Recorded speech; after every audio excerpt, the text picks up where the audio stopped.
These overhead cabinets give me so much storage space and they're super strong and sturdy. I'm going to take you through how we built these and show you just how much stuff I've got stored up here.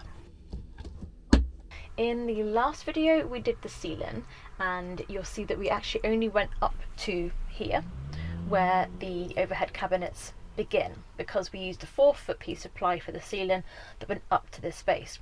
So for the overhead cabinets we're going to include this part of the ceiling, but first we needed to just figure out how big these would be, and that was really determined by where we could affix them. So Dad and I were just playing with different cardboard like pretend seats and pretend cupboards to try and figure out how much space we could have in the cupboards and to make sure that I had enough space to sit underneath them. Dad was particularly concerned making sure the fixture points were really strong, and I wanted to do one cabinet that just ran the whole length of the van, so we're looking to use this beam that's already in place to attach one of the main fixing points to.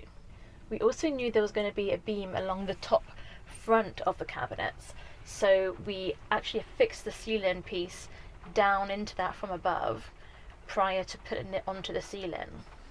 We're starting off with this long piece of 9mm ply. We've got a 34mm batten pre-screwed in there. This is the length of the ceiling that's remaining from what we've already done, and this will be the ceiling of the overhead cabinets. So we've already threaded through the wires for the solar panels, drilled a couple of holes down here which we've just threaded through, and now this is ready to go up onto the ceiling.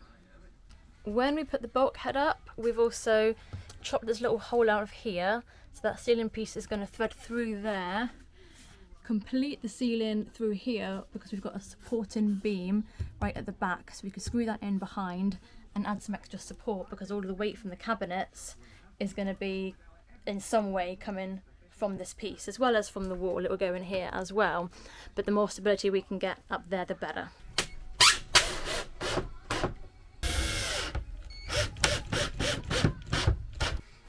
So that's screwed up now. This end's a bit trickier because the last strut on the ceiling is here, and we've still got all of this that's not supported. So Dad's built this little holder upper. Is that what you called it?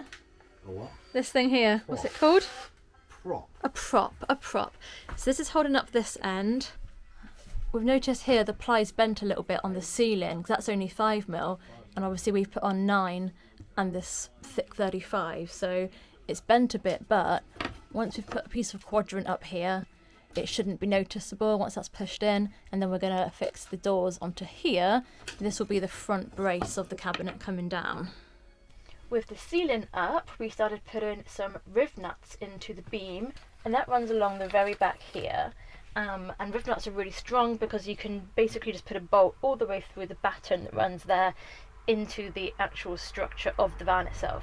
So that's a really good secure fixing point, and that runs all the way from the front to the back of the van. Once that supporting beam was in place, we then started working on the back of the cabinet against the wall, and we added a few vertical battens as well so that we had something to fix that backboard to. We've just screwed just to hold this back here to see how it goes, really. So this is now on, it's going to come off. Mum's going to put PVA glue on the back so it's got some sort of water protection. I'm going to do the vapour barrier for the section behind here, and Dad's going to start building the frames that's going to come down here, and then we'll have a frame going this way as well, and then another piece on the bottom to complete that cabinet ready for the doors on the front.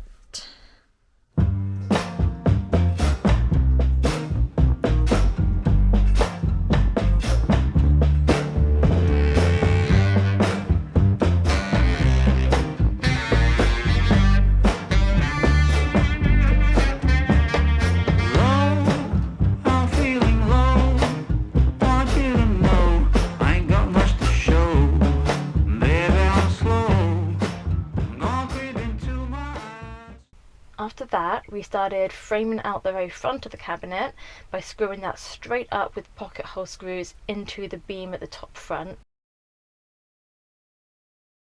It's the end of the day and we have done this frame on here. So this is just braced up to the ceiling, which has a 34mm piece up here, and then another one down the bottom. That's all the way down to the end. The next job tomorrow or the day after, whenever we get to it, would be the bottom, which would be 9mm ply, and that will just fix to the underside of here, and then to the underside of this piece of wood, which is riveted or nut and bolted, should I say, into the actual framework on the strut there. So it's nice and solid. This is also screwed into the struts in the ceiling, so that's nice and solid. And then once that's all done, we'll get some doors on the front. Another day has passed and we've done all the things I just described. We had Alistair here today as well, so we had too many people really to get the camera up. Just it's too much space in and out of the van. We've got the floor on, we've got a beam from the front to the back, and we've got one on the diagonal just for extra support. And I've got a piece on the very back here, so just looking down the cabinets, we didn't have enough wood to finish this job, so back to B&Q tomorrow, but we've done all the diagonals and a couple of the base ones all the way along, the bottom's on all the way along, and then I've got this finishing piece out on this corner here. So I went into the office one day and I knew Mum and Dad were going to be working on it whilst I was gone, but I just came home and they'd almost finished the cabinets. So Mum had painted everything, Dad had started cutting up the fronts for the doors, and now we were really flying. I wanted to have 2 spotlights underneath the cabinets where the kitchen was going to be, which are these ones here, just to give me extra light when I'm cooking, chopping, anything like that in the kitchen area. So we planned the locations for those and drilled the appropriate holes. I've been cutting these little moulding pieces that will go, basically just bridge all the gaps. So this gap here, up to there, across the ceiling, across the bulkhead to the ceiling here, and then we've got a couple as well to go on the bottom of here, just to kind of finish off the edge, because you've got the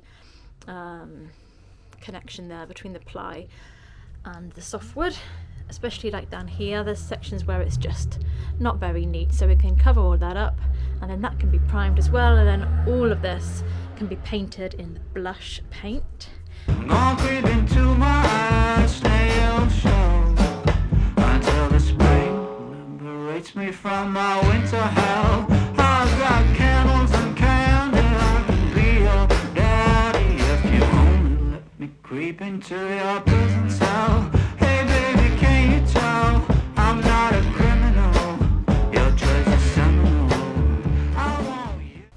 With the mouldings up, the only thing left to do was the doors. We had a lot of fun with the hinges. For some reason, hinges never seem to be straightforward. These are the hinges we've got. These are the third ones we've tried. The other 2, don't even ask. But they come with these stupid countersunk screws that don't help hold the hinge in place at all. So we've gone and bought some little mini panhead self-tapping screws, which is much better with the panhead grip. It is also short enough for our 9mm ply, because I'm trying to keep the weight down, so I've only got 9mm up here. I just get to mark, just in case something moves. The screw hole wants to go at the back of that adjustable hole.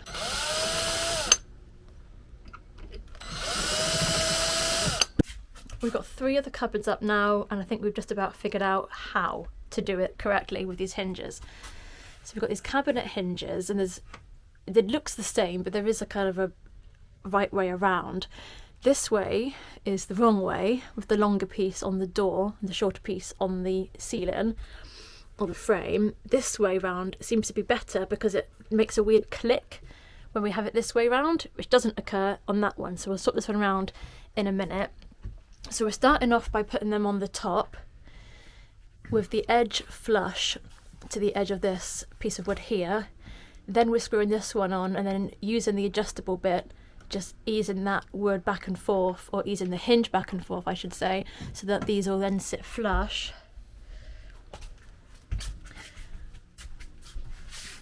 So we just about managed to line these up by doing this. So we've got 3 more to go, then they can come off for painting. I'll be honest with you, if I were to do this again, I would probably use 12mm on the doors. It is just so hard to get a screw into 9mm ply that doesn't come through the other side. So we've got the hinges on there, we've got the gas struts on there, we've got magnets on there, and it's just a nightmare with these tiny little screws. You're just never quite sure you're going to get a good enough grip, and they're just not that easy to buy that small either. And I've also noticed that the 9mm has warped a little bit with use, and because the gas strut is only on one side of each door, that kind of pushes and pulls that door, kind of twists a little bit. So I think 12 would have been a bit sturdier. It's not the end of the world, it's just a little hindsight thing. We tried to cut these all from 1 or 2 strips of wood, so that when you cut down the centre, they would all match up, but for some reason it didn't match up after we'd cut them. Asked Dad, I don't know why. And we ended up having to just like trim a few bits here and there so that it fits nice and smoothly. What's right for you? No matter who or know what will others say. Just find your way and try to stay true.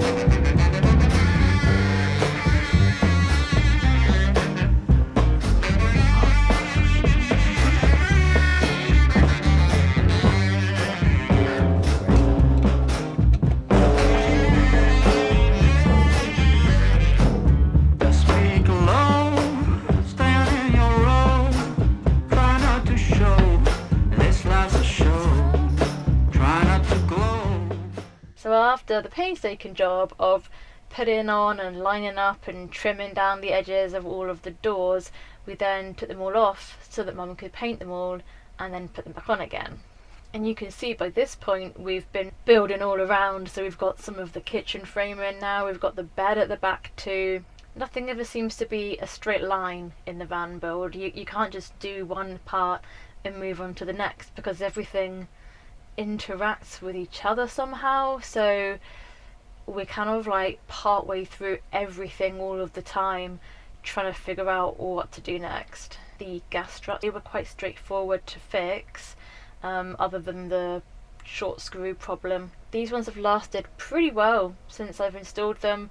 I'll pop a link in the description to show what size and weight they are, because there's different kinds of strength of gas struts depending on how heavy your door is. We also put a magnet catch on the door and on the frame so that they would stay closed when I drive. And then sometime later I came back with the handles. I spent a long time deliberating over which handles to buy, because I wanted these ones from the start. They were so expensive, but I had a strong feeling that they would just give me the finish that I wanted. So I spent the money and they are perfect.